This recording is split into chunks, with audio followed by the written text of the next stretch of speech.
What up guys, and welcome back to Underneath the Veil of Marigolds. And today I have some sigil magic that I would like to share with you guys. Some tips and tricks of my own, and maybe some different ways that you guys haven't seen yet on how to make sigils. I have 4 ways that I like to do it.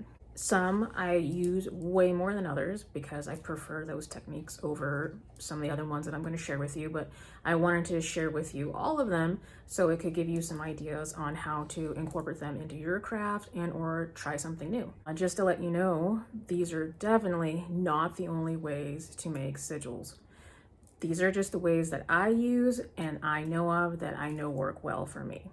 So I'm going to share them with you. Other practitioners will have their own take on how to use certain things for their craft, how to make these sigils, and how to use certain symbols to draw in more energy or whatever they want to do with the matter at hand, basically.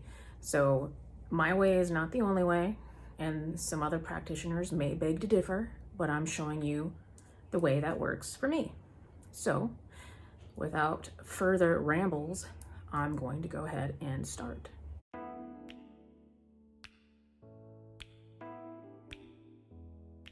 Technique number 1. This is what you call a Saturn square. There's 2 different types of charts going on here. The alphabet is 1 through 9, and the Saturn square is 1 through 9 as well. You can use different types of squares and use a Mars square, a Jupiter square, but typically they have way more numbers on there, and it can go past how many letters are actually in the alphabet. I find the Saturn square works best for me, and it's the most simple.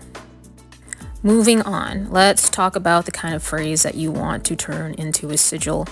I wrote down, I am knowledgeable, as though it is in the present, it is right now. This is a certain way to manifest your sigils by writing something down that you've convinced your mind that you know you are. This is a typical law of attraction method. A lot of spell work is like this even, so it's not very uncommon to write it this way in a sigil. In my opinion, it is the best way because you just put out in the universe that I am knowledgeable, I am powerful, I am beautiful, I am confident, whatever you want your sigil to be. The first step is you're going to write down that phrase, and then you're going to cross out all the vowels. And then you're going to rewrite the phrase again without the vowels, and then you're going to cross out any repeating letters, and then proceed to write down whatever is left over one more time. And then from there, you're going to start designing your sigil.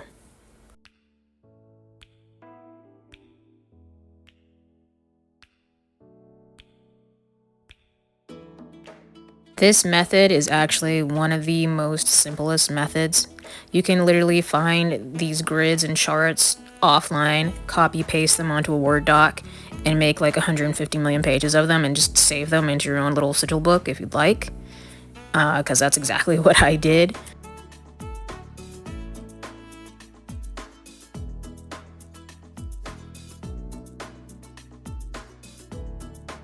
I'd highly suggest starting out in pencil first, because you may want to erase or exaggerate some lines, or you just don't like the way it looks the first time around and you don't want to waste all your paper. So start off with pencil, highly suggest that. Now we're going to start connecting the dots. The first letter we have is M, and that is in column 4, so that's why I put a dot in square 4. And now the next letter would be K, and K is in column 2. So I'm going to drag from that square 4 all the way over a line to square 2. And then I'm going to keep going along just like that.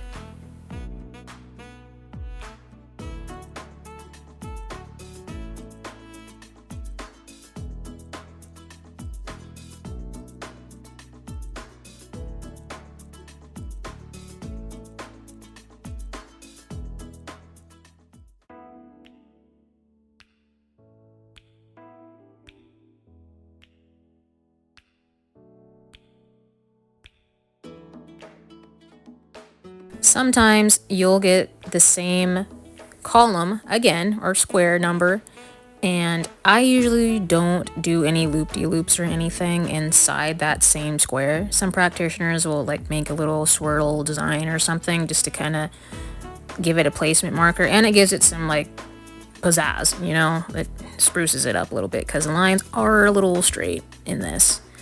So I usually just leave it. That's my personal preference. Since N and W were in square 5, I just left that there and then moved on to the next column, next letter.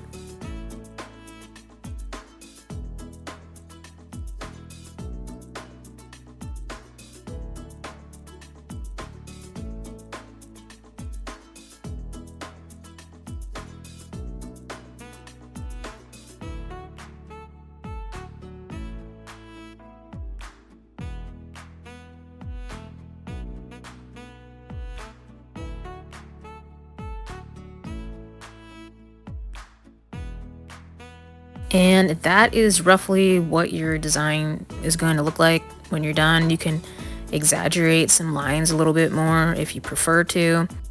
The dot is like an opening starting point that draws in the energy. So that's why I usually make a dot when I first start out.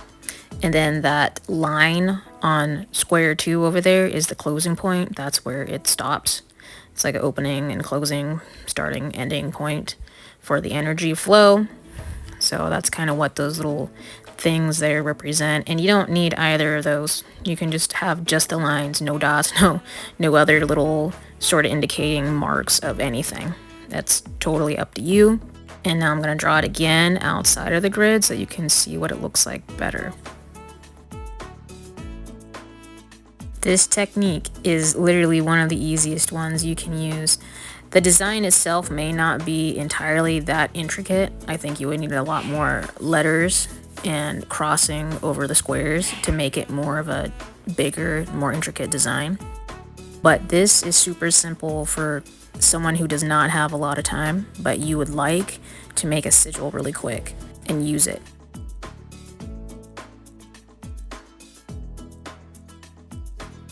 Moving on to technique number 2.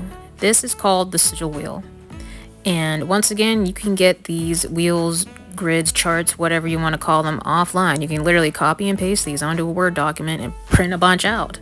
It's amazing. Free resources.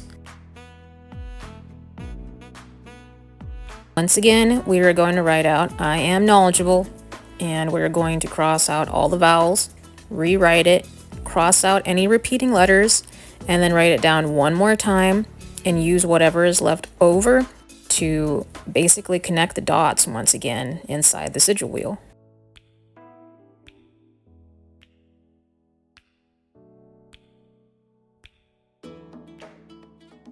I'm going to tell you guys now, this one is my least favorite technique, but once again, it is something very quick that you can use to make a sigil. For me, the lines are way too straight, way too narrow. It doesn't have any room for creativity, in my opinion. I like curvature in my sigils, a lot of curvature, like exaggerated to an extreme curvature, and this just doesn't allow that to happen. Like, it's just not very creative at all, and it kind of kills me inside. But a lot of people who like to play around with sigils like really straight lines for some reason. If you're one of those people, that's totally fine. It's just not my jam. So you might actually like this sigil wheel a lot because you like clean, crisp, straight lines, and that's okay. Hopefully I showed you a thing and you're like, oh, that's cool. That's exactly what I needed. But for me, this is just not my thing, but it is quick and easy and straight to the point.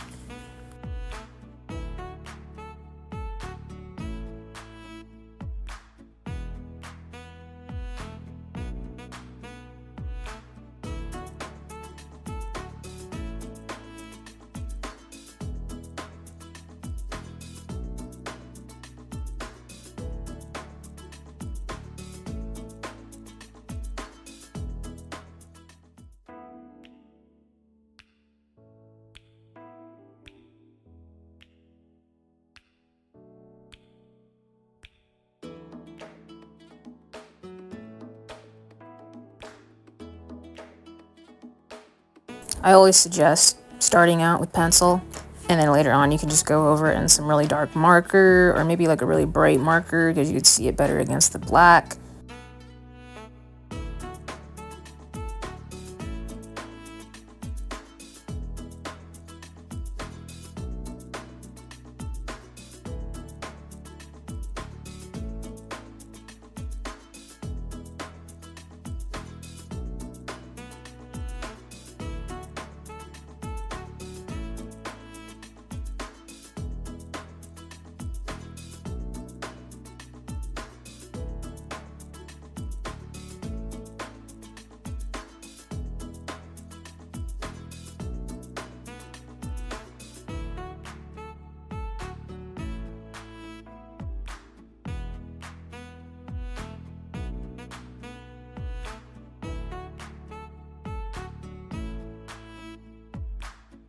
Now let's draw this sigil outside of the wheel, and you guys can really take a closer look at all those beautiful straight lines.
Technique number 3, broken letters, or stick letters is like what I really like to call it, because it's kind of what it reminds me of. First, you're going to start with the usual process of elimination. You're going to write out your manifestation phrase, I am knowledgeable, cross out all the vowels, and then you're going to rewrite it, cross out any repeating letters, and then write it down one more time with the final letters that you're going to use in your sigil.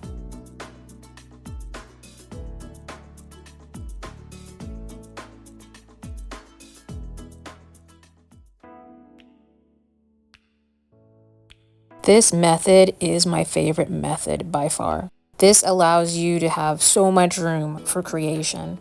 Me personally, I like my sigils to actually represent some sort of image, like something that I had in my mind's eye. So when I look at it, I know immediately what it's for.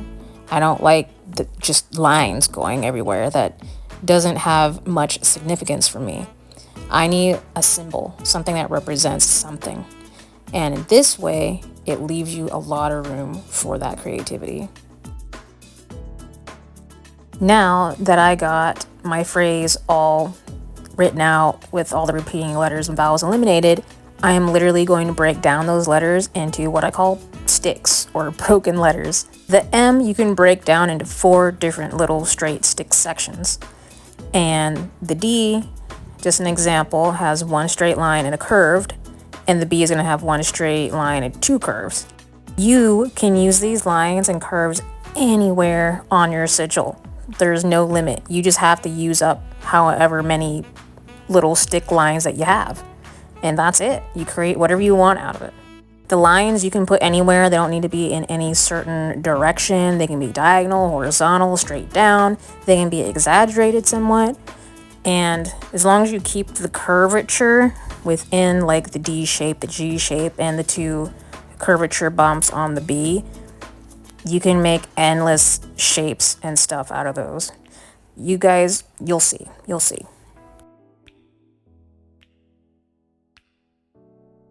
First off, I am starting out with a pyramid shape. So I am using the M to create some pyramid lines.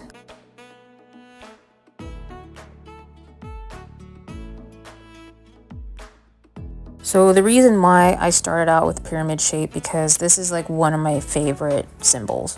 A pyramid to me draws down energy. It's the Trinity, really. It's ascension, manifestation, and it represents the just spiritual realm altogether. That's what those 3 points are. And the drawing point starts at the tip, and it brings into fruition whatever is inside of the pyramid. So those 3 forces working together gives you the ultimate power enhancement. So that's why I like to encase certain sigils with a pyramid shape on the outside of them.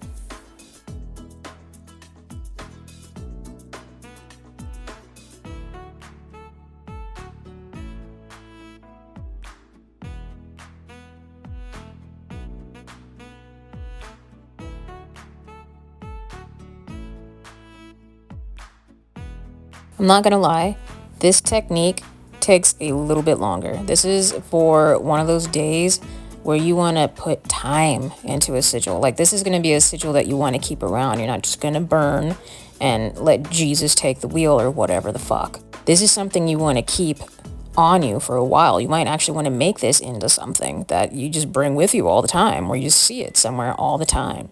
That's what I like doing with these sorts of methods, is keeping them around, because it helps to engrave that in your subconscious mind.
I don't know about you guys, but the more I kept drawing this, the more dope this sigil was looking.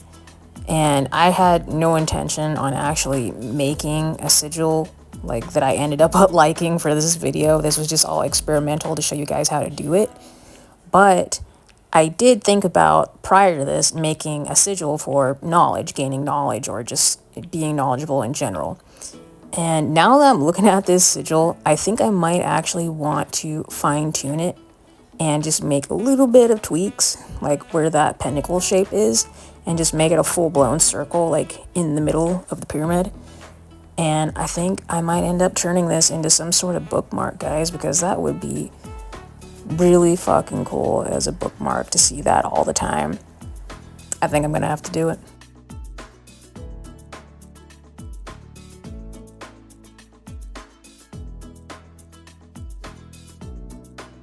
Moving on to technique number 4, the letter sigil.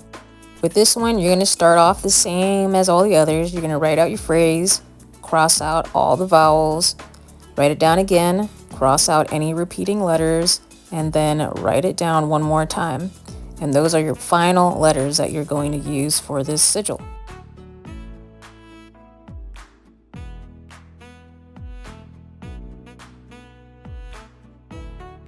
This technique is actually pretty simple, relatively fast, especially if you don't really care how it looks at the end of the day. But I feel, in all honesty, that if you're going to make a sigil, you should care about how it looks, because this is something that's supposed to resonate with your mind, body, soul. So I would put some time into it. Make sure it resonates with you. Make sure it feels right and looks right to you. Not anyone else, but to you. That's what really matters, because you're manifesting for you, not for anybody else.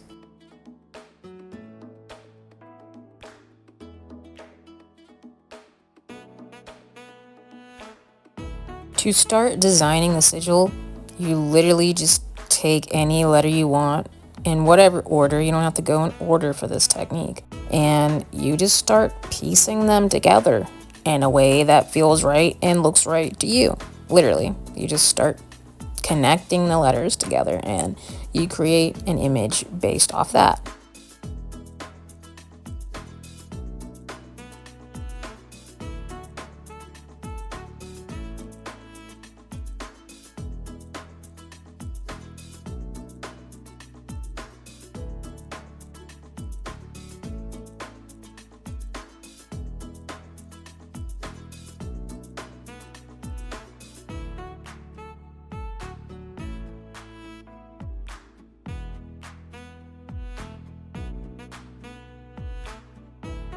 If I use this technique, which is very rare, I prefer the most creative option, which is technique number 3. But I like to conjoin my letters together.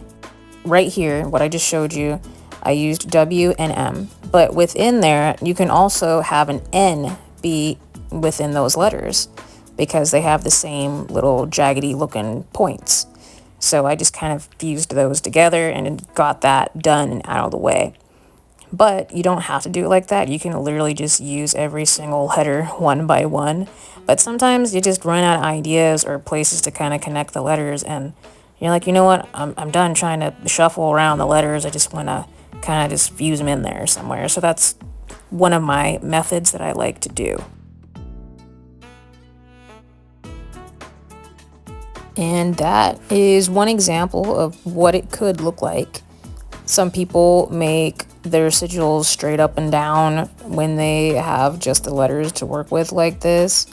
And I'm just going to make another example of what that kind of looks like. It almost looks like some sort of hidden language or some sort of words that you can't really understand, but it looks like it could possibly spell something if you try and look close enough, something like that.